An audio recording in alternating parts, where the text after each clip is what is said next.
The first thing I noticed wasn't the shirt. It was the silence. The kind of silence that feels heavy, like it's trying to say something before you even have the chance to breathe. The early morning light spilled through the half-open curtains, soft and pale, stretching across the room like it didn't want to wake anyone up. My head throbbed slightly, the dull ache of too little sleep and too many thoughts. And then I saw her, standing near the window, wearing my shirt, and nothing else. For a moment, I forgot how to think. Not because of what she was wearing, but because of what it meant. Because Lena didn't do things halfway. She didn't borrow shirts. She didn't stay the night. She didn't linger. Lena left. Always. But not today. She turned slowly when she realized I was awake, her fingers tightening slightly around the fabric at her collar, like she suddenly became aware of how close we were, not just physically, but emotionally. "Hey," she said softly. That single word carried more weight than anything she'd said to me in months. "Hey," I replied, my voice rough, unsure. "You're still here." A small smile flickered on her lips, but it didn't quite reach her eyes. "Yeah, I guess I am." I pushed myself up on my elbows, trying to make sense of everything. Last night played in fragments, laughter, music, rain tapping against the windows, conversations that got deeper than either of us expected. And then, her crying. That was the part one couldn't forget. "You okay?" I asked carefully. She looked out the window again instead of answering. The morning light wrapped around her, softening the edges of everything, but it couldn't hide the tension in her shoulders. "Do you ever feel like you're running?" she said, "even when you're standing still?" I blinked. That was very Lena. But also not all the time, I admitted. That made her smile a little more genuinely.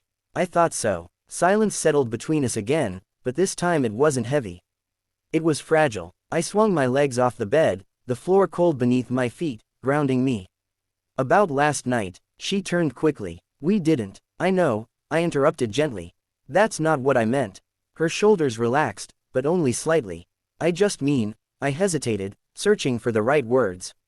"You stayed." That hit something. I saw it in her eyes, the flicker of something she didn't want to show.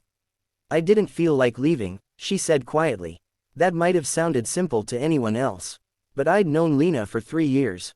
Nothing about her was simple. We met at a mutual friend's birthday, one of those crowded, loud nights where nobody really remembers who they talk to. But I remembered her. She had this way of being present without being fully available, like she was always holding a part of herself back. We became friends, somehow. The kind of friends who talked late into the night about everything and nothing. The kind of friends who almost crossed lines, but never did. Because Lena didn't believe in almost. She believed in leaving before things got complicated. And I let her. Until last night. "You scared me," I said finally. Her eyebrows pulled together slightly. "Me? Yeah." I let out a quiet breath. "You don't cry, Lena. Not in front of people. Definitely not in front of me." She looked down at the shirt she was wearing, my shirt, her fingers brushing the sleeve absent-mindedly. "I didn't mean to," she said. "You don't have to mean to feel something." That made her laugh softly, but there was no humor in it. "That's the problem, isn't it?" she murmured. I stepped closer, careful not to crowd her. "Talk to me," I said. For a long moment, she didn't respond. I could almost see the battle happening inside her, the instinct to shut down, to deflect, to run. Then she surprised me. "I got offered a job," she said.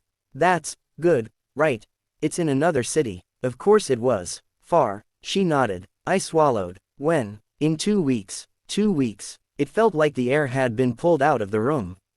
"That's why you were crying?" I asked. She shook her head slowly. "No, that's why I thought I wouldn't."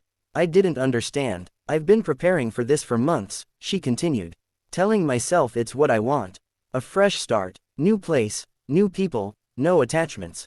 Her voice faltered slightly on that last word. "And?" I asked. She looked at me then. Really looked at me. "And then last night happened." My chest tightened. "Nothing even happened," I said, almost defensively. "Exactly," she said. "And that's what scared me." I frowned. "I don't follow." She took a step closer, closing the space between us. "I stayed," she said. "I didn't leave when things got real. I didn't shut down when I started feeling something I couldn't control." Her voice softened. "I didn't run from you." That hit harder than anything else. "You've never run from me," I said. She gave me a look that said I was wrong. I've been running from you since the day we met, she whispered. I felt that, in every unfinished conversation, every almost moment, every time she pulled away just when things felt like they were about to become something more. Why? I asked. Because I needed to hear it. She hesitated. Then she said, because you matter. The words landed between us, heavy and undeniable. And that scares you? I asked quietly. It terrifies me. I let out a breath I didn't realize I was holding.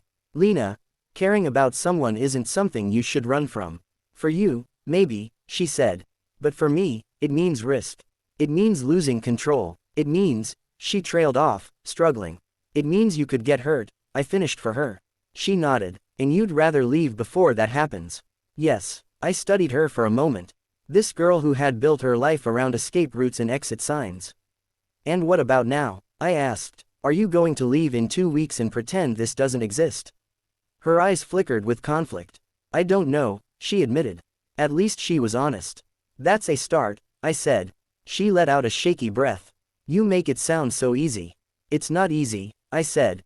It's just simple. She raised an eyebrow. There's a difference. Yeah, I said. Easy means no effort. Simple means you know what the right thing is, even if it's hard. She was quiet again. I stepped closer, close enough to feel the warmth of her presence, the quiet tension between us shifting into something more certain. You don't have to have everything figured out right now, I said. But don't run just because you're scared. She searched my face, like she was trying to find something, certainty, maybe. Or permission. What if I stay? She said slowly, and it doesn't work out. Then it doesn't work out, I said. But at least you'll know you didn't leave before you had the chance to find out. That seemed to land somewhere deep. And what if it does? She asked. I smiled faintly. Then you'll have something worth staying for. Her eyes softened. For the first time since I'd known her, she didn't look like she was halfway out the door. She looked present, real, terrified, but willing. I've spent so long thinking that leaving makes me strong, she said quietly. And maybe it did, I said. But staying, that takes a different kind of strength. She looked down at the shirt again, then back at me. I didn't plan to stay last night, she said. I know, I almost left, like I always do, but you didn't. She shook her head, a small, almost disbelieving smile forming. No, she said, I didn't. Something shifted then, not dramatic, not overwhelming. Just steady, like a decision being made, not out loud, but deep inside. I don't know what happens next, she admitted. Neither do I said. But I want to find out. That was enough, more than enough. I reached out slowly, giving her time to pull away if she wanted to. She didn't. Our fingers intertwined, simple and quiet, but full of meaning. No rush, no pressure, no perfect plan, just a choice, to stay. The morning light grew brighter, filling the room with warmth that felt different now, less fragile, more certain. And for the first time, Lena didn't look like someone who was about to leave. She looked like someone who had finally decided to stay long enough to see what could happen. Not because it was easy, but because it mattered, and sometimes, that's the bravest thing you can do.